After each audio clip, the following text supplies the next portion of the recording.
I wonder just how many weird mispronunciations of this movie theater employees had to deal with. Yes, I'd like one ticket to Ratatouille, please. What now? The new Pixar film, Ratatouille. I remember back in 2012 when I went to go see the new Lincoln movie, and someone to my left who had to be at least 80 years old said, "I'll have one for less miserables, please." I didn't really think that was a thing with the older generation. But anyway, Ratatouille, okay. So like other Brad Bird films, this one opens up with like an old TV, and Brad Bird seems to have this old TV intro on lockdown. I mean, granted, it's only been in Ratatouille and in The Incredibles, but I don't know, he sort of has a monopoly on the opening of movies having this kind of old TV close zoom in, so it's a good way to start a film, I guess. This movie is a meditation on following your dreams and doing your own thing, a horse that has been beaten beyond recognition in the Disney empire of films, but one that is somehow told in a pretty refreshing way in this one. It also brings up an important point that just because you don't have the support of your family doesn't mean that you can actually go out and achieve what you want to achieve. As I was watching this movie, I figured out that Remy is just the rat version of Gordon Ramsay, minus the British accent and all the swearing. There's a very slow introduction of main characters into this film, which I think is a really good technique because you don't want to immediately flood the audience with characters, but you also want to keep the introduction at a good, slow pace so that they don't lose interest. The movie switches from focusing on Remy almost exclusively to arguably focusing on Linguini almost exclusively, but somehow ties in all of the emotional investment that we've had with Remy into the storyline of Linguini. It also very innocuously introduces Colette. And I really like when movies do that. I like when there's just like a simple establishing medium shot of a few characters and kind of pans around. The first time you watch it, you're maybe not even thinking about that particular character, or you think that that character will never have another appearance, and then 20 minutes later, they're a main part of the story.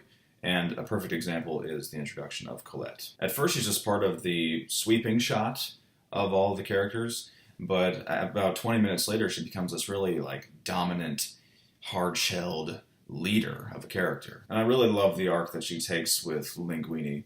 At first you think that she's just like this one-dimensional tyrant, but then over time she becomes more and more impressed and softened by Linguini's humility as well as his perseverance. And you notice the complexities of not only their relationship, but her as a character. It's pretty good writing. Ratatouille is also full of a lot of little technical triumphs, like the scene where Linguini is trying to get into his apartment with his bike and he's really struggling hard. That might seem pretty innocuous to a modern viewer.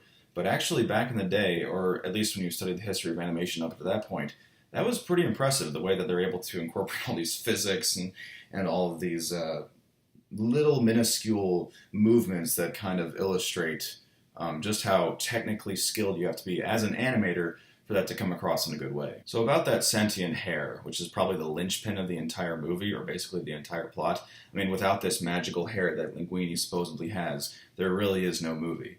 But at the same time, I don't necessarily mind the fact that it's a little out of place as far as realism is concerned, even for an animated film or a kid's film, because maybe there are just some plot points that are better left unsolved or unexplained. Like in Liar Liar, for example, I think that Tom Shadyac, the director, purposefully did not try to explain how Max's wish became true, because it probably would detract ultimately from what the movie is trying to say, and you don't really need it explained anyway. And one thing I definitely don't need explained is the random cameo of our friend Doug, like when Remy is running through the inner workings of Paris and pretty much going through all the random cliches of France, like the two lovers fighting and then making out, or, the French artist painting all these impressionistic paintings. And then he avoids the mousetrap, and then boom, there's the shadow of our friend Doug. And if you didn't know, now you do. I came back because I love you. Yeah, he's a great side character. Also, the flute solo, when Remy is running through all of the walls and stuff, man, that was incredible. Whoever played that, bravo to you. And I'm sure that when you saw the sheet music, you wanted to strangle Michael Giacchino, but you got through it. And you played an amazing, memorable solo. And since it is, of course, composed by one of my favorite movie composers, Michael Giacchino, I think that is actually how you literally pronounce his name, I have to, of course, gush about the music. I have no idea how this is the same man who composed The Incredibles, which is basically a homage to 1960s jazz, and now he's doing all these music with these French influences, all kinds of percussive instruments mixed with strings. It's just wonderful, and he's very inspiring with the way he composes music. I don't think he had anything to do with the final song that's in French.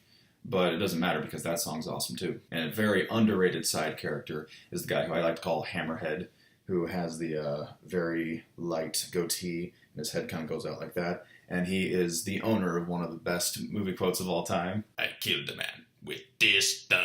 If only there was a situation in life where I could actually use that quote. Or maybe not. Seems like one of the main themes of this movie is to present a character as one-dimensional, but then slowly or quickly over time display how they are three-dimensional, or how there is much more complexities to them than initially meets the eye. With the possible exception of Chef Skinner, who, fun fact, is voiced by Ian Helm, Bilbo himself. So we already used Colette as an example, but Ego, who is the quote-unquote villain of the film, is also one of those characters that at first you just view him as this sort of like vampire-y, spidery evil man. But then as the movie progresses, you realize that it's quite different. Although his case is certainly not helped in the beginning when he is introduced through his skull typewriter as well as his casket-shaped room. That stuff was awesome. When I first saw this movie in theaters back in 2008, I believe it was, I remember the scene that when Skinner had that little flashback and his pen fell to the ground, I actually started to tear up. It was so beautiful. And the animation when he's looking off into the distance, remembering his childhood, and his head shakes a little, and you can see the wonder in his eyes. Oh man, whoever animated that sequence, bravo to you. That is just some incredible emotion put into a 3D pixelated character. The climax of the film when all the rats are cooking and Linguini is spinning around on all of his rollerblades is insanely fun. And by the way, what is Linguini doing in the kitchen when he can rollerblade like that? He should just join some like 80s throwback rollerblading team and like do that for a living because he was incredible. Going back to the scene when Ego has his flashback and drops his pen, the speech at the end when he talks about the role of a critic and how sometimes they have to risk something really great is beautiful writing, and I love listening to it every single time I watch this movie. And as a film critic myself, I can also relate to it a little bit. This theme is also touched upon pretty well in Birdman. If you haven't seen that, I highly recommend that you do. About how critics don't risk anything, how we're just kind of here, like what has to happen in your life for you to become a critic. But this speech gives me and other movie critics hope that maybe our role isn't entirely useless. We validate fanboys' opinions. We save people money, or we make people spend money, get people hyped for new flicks, and we create discussion about art. So, there you go. I guess we do actually have a role in society. Some of the plot points in this film might be a little too complicated for kids, particularly the one where he finds out that Linguini is the rightful heir to the restaurant. Brad Bird seems to do this sometimes. Sometimes he writes things that might just like go over the heads of children. Like I remember when I saw The Incredibles 2004, so I was 11, the scene where there's all kinds of insurance mumbo-jumbo and Mr. Huff comes in and starts like ranting and raving about all this jargon. I didn't understand it at all.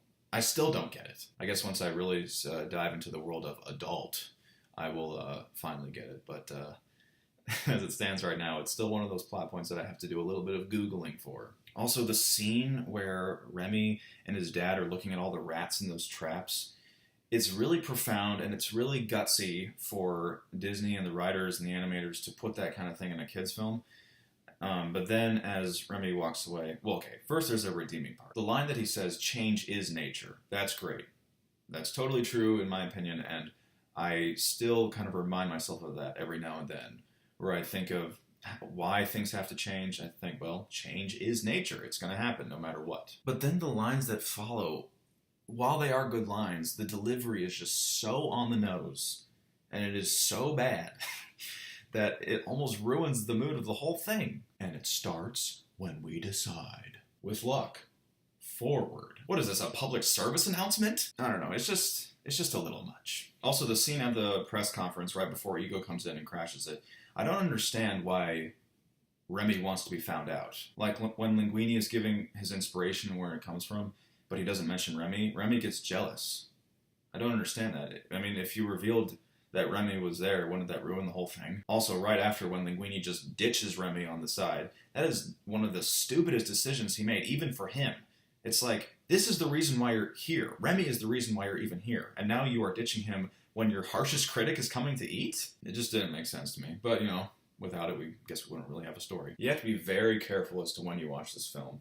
Don't watch it late at night because you're just going to want to fly out to Paris and eat some of that incredible food you're going to want to eat at every five-star restaurant that's available. This is a consistently entertaining film, beautifully animated, wonderful music, characters, plot. It's one of Pixar's best, in my opinion. And I'm giving this one a 9.5 out of 10. So what are some of the best food movies you've ever seen? I know that's kind of a weird question, but what are some of the best films you've ever seen that center around food? Because I don't really know of much of them, but I'd like to expand my horizons. Guys, thank you so much for watching, and I'll see you on the next cinematic adventure.